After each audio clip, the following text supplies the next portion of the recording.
Tantor Audio, a division of Recorded Books, presents When She Finds You by J Mcdine. Narrated by Danielle Cohen. Prologue.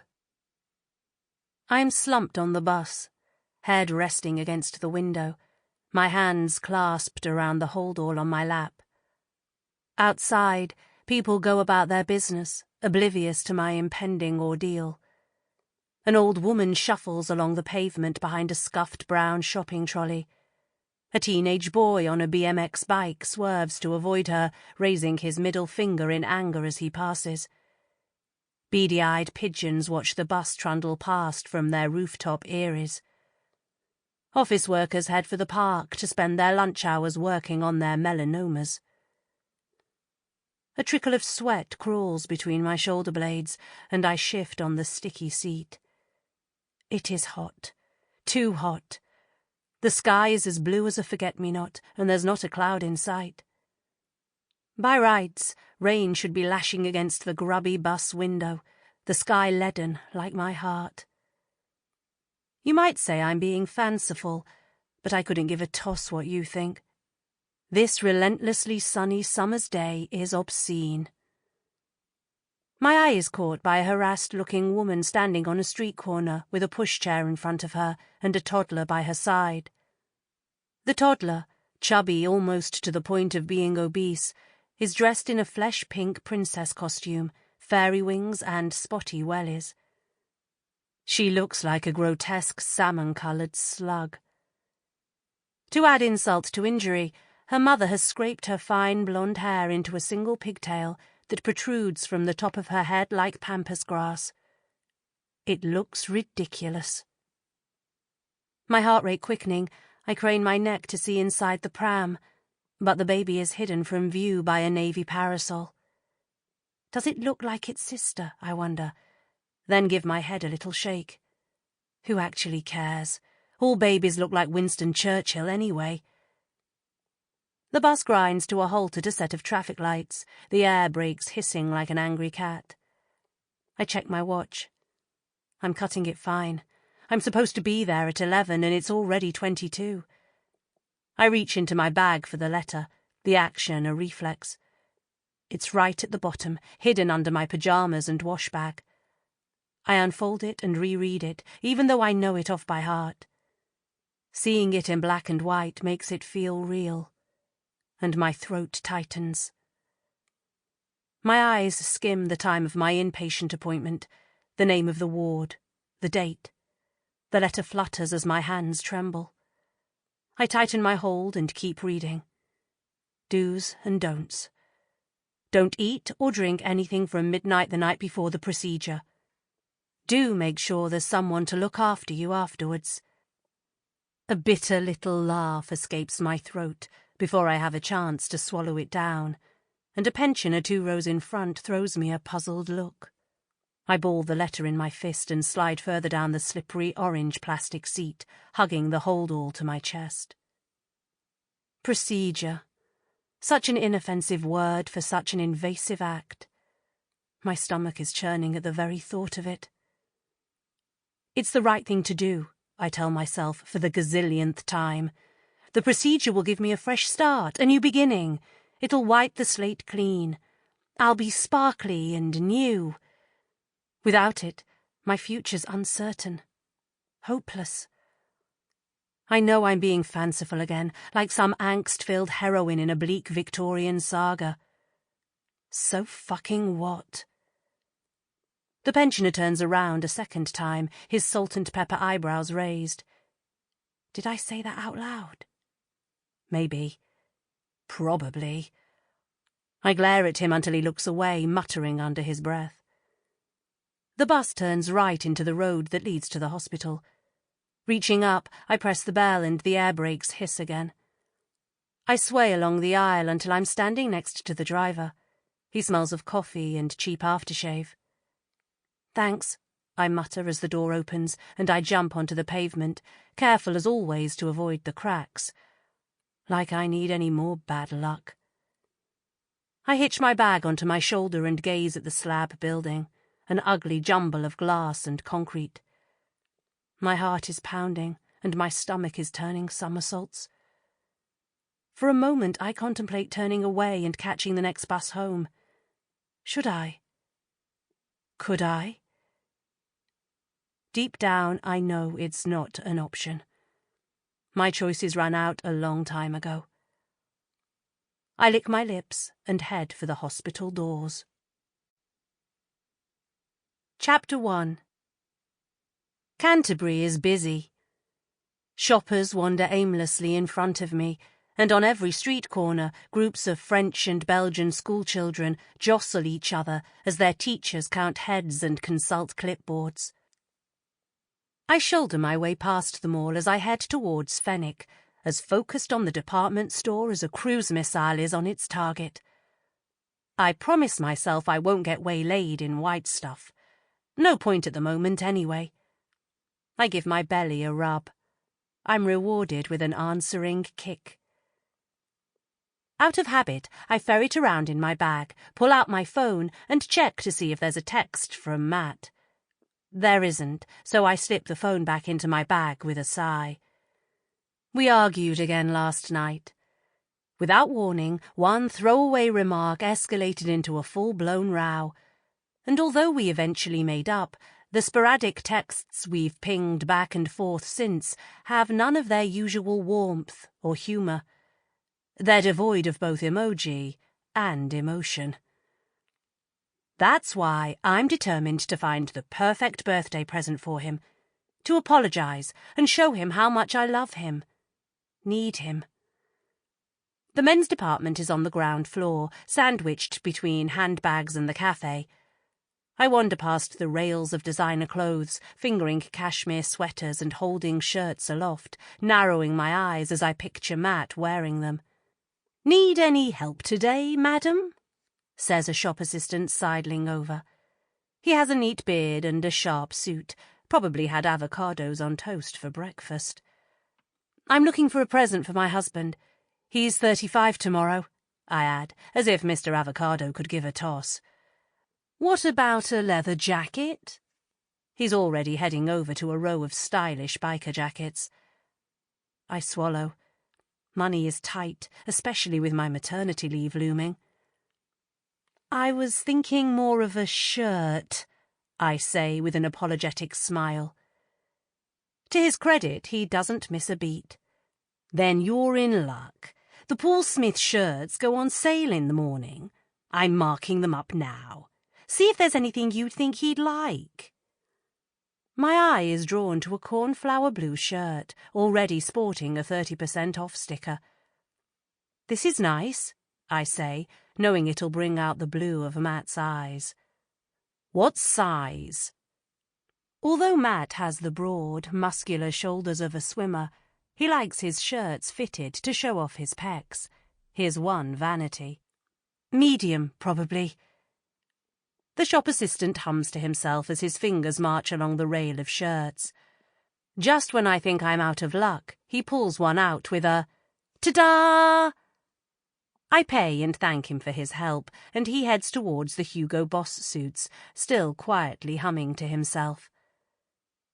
Relieved to have bagged a bargain and hopeful Matt will love the shirt, I take the escalator down to the basement and choose a funny card and some Star Wars wrapping paper I know will make him laugh. I'm about to head back up to the ground floor when the lift doors open behind me and a willowy woman pushing a buggy steps out. I pause. I'd forgotten the children's department was down here. I always avoid baby shops. I'm superstitious like that, and who can blame me? But something is drawing me towards the rails of tiny sleepsuits, dresses, and dungarees. Surely it wouldn't hurt to have a quick look. I glance down at my bump, as if seeking approval. I'm not sure what I'm expecting. A somersault for yes and a kick for no? Stupid Sophie. And to prove me right, the baby is still. I wrestle with myself for a second or two. Heart wins overhead, and I follow the willowy woman to the children's department. "When are you due?" the woman at the till says as she rings through what now seems a hideously extravagant pile of sleep suits and bodysuits in shades of sugared almonds. 2 months, I tell her, wondering whether I should put some back. It's the first time I've bought anything. Haven't wanted to tempt fate, you know? She folds a pair of powder blue dungarees and slips them into a carrier bag. I'm sure everything will be just fine. I blanch as she tells me how much I've spent and press my credit card into her hand before I change my mind. She hands me 4 bulging bags. Just make sure you keep the receipt. She nods at my bump. In case it's not. Guilt at the amount of money I've spent morphs into an uneasy fear that by splurging on baby clothes I've somehow provoked the fates, and my stomach is churning as I step onto the escalator. I've allowed myself to be seduced by the dream of a picture-perfect future, and I berate myself for my weakness. I should know better. My hopes have been dashed too many times by fertility specialists wearing white coats and concerned expressions. That's when I see him. A wave of shock hits me so forcefully, I sway and have to grab the handrail to stop myself toppling backwards. In the blink of an eye, I'm 17 again. I drink in his features. Messy brown hair, broad, untroubled forehead, a trace of a smile on his face. My heart flutters in my chest, and I squeeze the handrail until my knuckles whiten. Ed, I whisper. He laughs and I flinch, old insecurities resurfacing. White leads trail from his ears to an iPhone in his hand. He wasn't laughing at me. He must be listening to a podcast. I remind myself that podcasts didn't exist when I was 17, and no one our age had mobile phones. I remember I'm the wrong side of 40, with grey roots and crow's feet, and I'm staring at a boy young enough to be my son with my tongue virtually hanging out. I flush and look away. As our escalators rattle past each other, I sneak another look. I can't help myself. Our eyes meet for the briefest of moments. But something's out of kilter. His eyes are brown, not hazel flecked with green. There's a dimple in his chin that Ed never had. Ed was tall and rangy. This boy is too stocky, and yet... The escalator reaches the ground floor and I step off. A floor below, the brown-haired boy disappears from view. I could catch the escalator back down, find him, ask who he is, why he's here. But deep down I already know. I've always known. Past hurts and grievances rise to the surface like scum on an incoming tide, and I fight a wave of nausea. Seeing him here, in my city, was inevitable. I realise that now. It was only ever a matter of time. Chapter 2. The carrier bag's hidden underneath a tartan picnic blanket in the boot of my car. I drive past the police station towards the south of the city. By the time I've turned onto Stone Street, the old Roman road linking Canterbury to Lymm, I've convinced myself it's a complete coincidence the boy on the escalator happened to look like a boy I once knew. 7.5 billion people live on this planet. It's hardly surprising some of them look like each other. After a couple of 100 metres, I indicate left and bump up a gravelled driveway following signs to Chamomile Community Garden. The closer I get, the calmer I feel. The garden has that effect on people. I noticed it when I first came here to volunteer almost 8 years ago. I've worked here ever since. Based in what was once the kitchen garden of a 12th century manor house, CAM is a therapeutic garden for people with learning disabilities and mental health problems. We have just over 30 on our books. Social services call them our service users. To us, they are simply gardeners. The manor house was ravaged by fire over a century ago, and the 4 flint and brick walls of the garden and the old wine cellar where we store our tools are all that remain.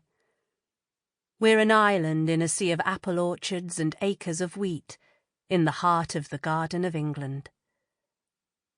I park, push open the studded oak door and head for the office, which, blissfully, is empty, bar Mr. Pickles, the tabby cat we adopted a couple of years ago. He's sprawled, sloth-like, across Angela's neat-as-a-pin desk. "She'll have your guts for garters," I tell him. He regards me through narrowed green eyes and yawns. "Don't say I didn't warn you." I take out my sandwich and fire up my computer.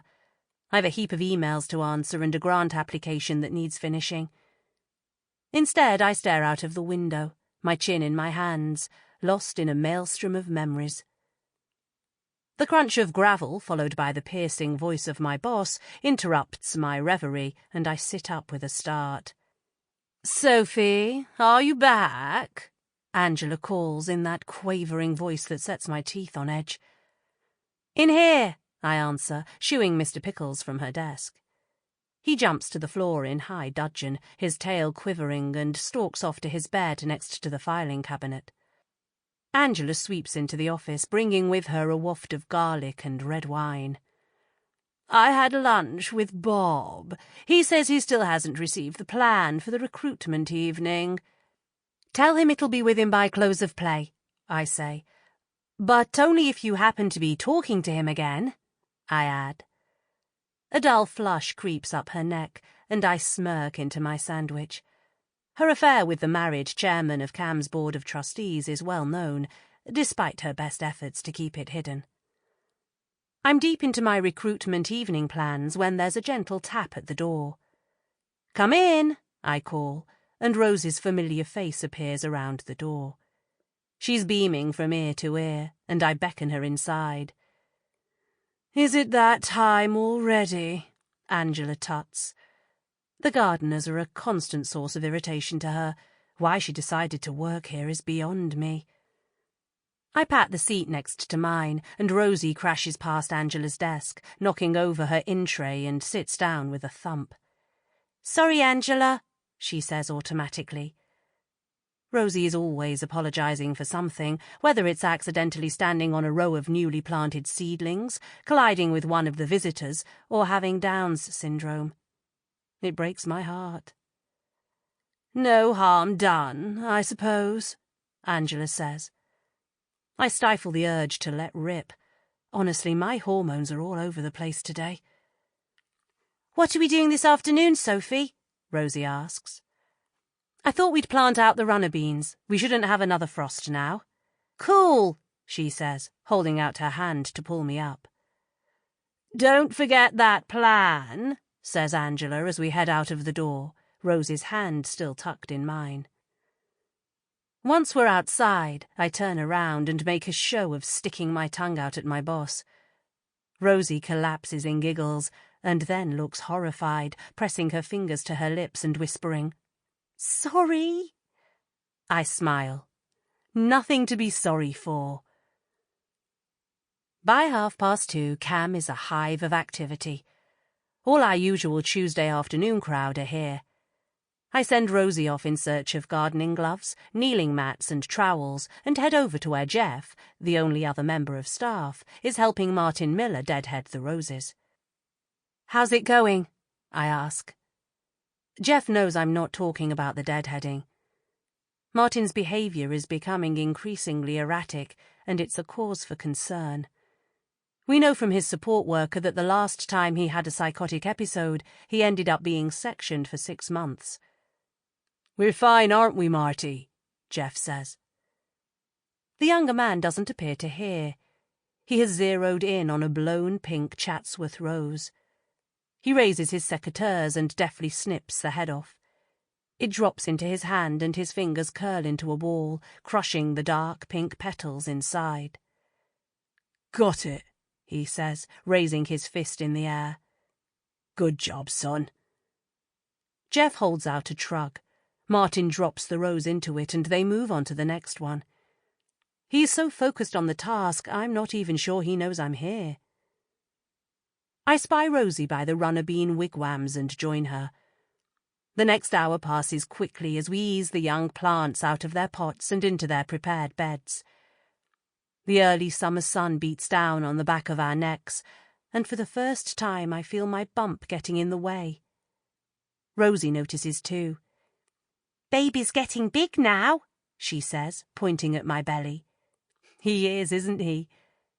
I wait for her inevitable response. She doesn't disappoint. Her eyes widen. "It's a girl, and you're going to call her Rosie, remember?" If she's a she, I don't want you getting your hopes up. Rosie gives a little shake of her head. "When she's a she." The truth is, Matt and I don't know what we're having. We decided not to find out at the 20-week scan. "It'll give us something to focus on during labour," I told him, as the sonographer squirted gel over my bump and began running the ultrasound probe over it. I wasn't fooling anyone. Matt knew as well as I did that knowing whether the baby was a boy or girl would just make it harder if the worst happened. 12 weeks after the scan, our baby is still very much here. I know the statistics off by heart. 90% of babies born at 27 weeks survive, but they are still considered premature if they're born before 37 weeks. I do everything in my power to keep our baby where it should be. When the last runner bean is planted, I sit back on my haunches and stretch my back. Rosie is bent over the smallest plant, trying to coax it around the bamboo pole, but every time she winds it around, it uncoils in her hand. She growls in frustration, and I lay a hand on her arm. "Don't worry, they'll surprise you. They always find their own way up the poles in the end." I pull off my gardening gloves, finger by finger. "Cup of tea?" "Cup of tea," Rosie agrees, the runner beans forgotten. It's been a busy afternoon, and it's not until I'm standing in the tiny kitchen at the back of the office waiting for the kettle to boil that I remember the boy on the escalator. I picture the familiar contours of his face. The features that don't belong to Ed are Lou's, I realise. The knowledge is like a punch in the gut. I saw her today, in Canterbury, flaunting her pregnancy, rubbing her belly and smiling this secret smile as if she and the baby were in on some private joke, just the two of them. It made me want to puke. I had nothing planned, so I followed her, keeping my distance so she wouldn't see me. Not that I needed to worry. She was too caught up in her perfect little world to notice me. I may as well have been invisible. She bought a shirt, blue to match his eyes, of course. Such a cliché. Then she headed down the escalator to the children's department. I was surprised, knowing how superstitious she is. I loitered behind a display of Orla Kiley storage jars while she trailed through the aisles, fingering soft-as-down sleep suits, running her hands over embroidered blankets and pulling tiny outfits from the rails and holding them up to the light to examine the intricate stitching.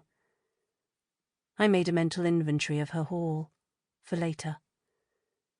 She dithered before she walked over to the till, wrestling with her conscience. Sophie's so open, I can read her like a book. She's worried she's tempting fate. Thing is, she just might be. Chapter 3. No one likes to admit to a bit of Facebook stalking, so I force myself to wait until I finished my dinner and cleared up before I sit down at the kitchen table and open the laptop. I'll just take a quick look. Clicking on the familiar blue logo, I ignore the half a dozen notifications awaiting my attention. Instead, I type Edward Sullivan into the search box and, holding my breath, hit enter. Of course, there are hundreds of them. It's not exactly an unusual name. I scroll down, dismissing various Edward Sullivans from Nottingham, Dublin, Vancouver and Oregon. I know the further down the list I go, the less likely I'm going to find my Ed. Facebook's famous algorithms will have seen to that. My Ed. I swallow. He hasn't been that for more than 20 years. What does he look like now? Have the years been kind to him? Have his features softened with age? Does he have a bald patch, a paunch? What would he think if he saw me? When people voice surprise that I'm 6 years older than my husband, I laugh and tell them you're as young as the man you feel. The fact is, I work hard at staying young. I chew a nail. Perhaps he's not on social media. Bet Lou is, I mutter. I'm about to type her name into the search box when I realise there's a quicker way. I scroll down my friends list until I find Jasmine Carter, former head girl at our school and prize busybody. If anyone's kept in touch with all the girls in our year, she will have. I click on Jasmine's profile and find her friends list. It's no surprise that she has nearly 2,000. Impatient, I whiz through them until I find who I'm looking for. The familiar face of my former best friend, Lou Stapleton. My hand hovers over the keyboard, my index finger itching to press enter. But I hesitate. What long-buried feelings am I about to disturb? Why on earth would I want to dredge up all that unhappiness now? I have a good life, a happy life. I know it's not too late to stop. I can shut down my laptop, pretend I never saw the boy. There, boy.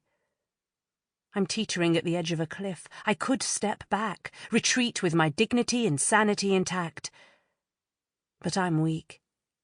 Curiosity gets the better of me, and I click Lou's name.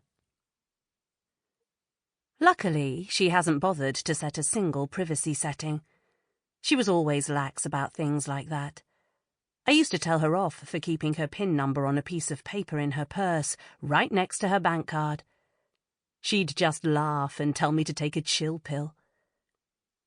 I study her profile photo. She's on a beach, somewhere exotic like the Maldives or the Bahamas. Behind her the sea sparkles azure blue. She's sitting on the end of one of those wooden slatted sun lounges you get in country house spas and is holding a cocktail that is a radioactive shade of orange. Lou always liked a drink. Before we went out, she'd raid her parents' drinks cabinet, taking a small swig from each bottle so they didn't notice. Cherry brandy, whiskey, pale sherry and aniseed-flavoured ouzo. She didn't care what she drank, said it helped her get into a party mood. By the time we left the house, her eyes would be glittering and her voice a few decibels louder than normal. She's wearing a strappy dress in the photo, huge sunglasses. Her hair, cut in a choppy bob, is blonder than it was at school, but I expect she has highlights to hide the grey. She's laughing, the dimple on her chin clearly visible. Is Ed behind the camera, pulling silly faces or prompting her to say, "sausages"? Is she happy with the way her life turned out? I hope so, after everything she took from me. Feeling as though I'm standing behind a locked door, peeking through a keyhole into Lou's life, I scroll down her feed. Frustratingly, she's one of those people who only post photos of inanimate objects, so there are dozens of pictures of beautiful sunsets, restaurant meals, and views of the countryside, but none of any actual people. I keep scrolling, hoping someone who does take photos of people may have tagged Lou Sullivan née Stapleton in a post. I'm about to give up when a photo of an American football team catches my eye. It's a standard team photo. 11 players wearing helmets, royal blue jerseys and cream pants. I heard on the grapevine Ed and Lou moved to New England after Ed got a job at a prestigious Boston law firm. My heart beats faster as I zoom in, scanning the players for Ed. But it soon becomes apparent they are boys, probably aged around 14 or 15. I check the date. The photo was taken 4 years ago. That would fit. By the look of it, the woman who posted the photo has tagged every parent and most of the players. There are lots of all-American names like Brad and... Sample complete. Ready to continue?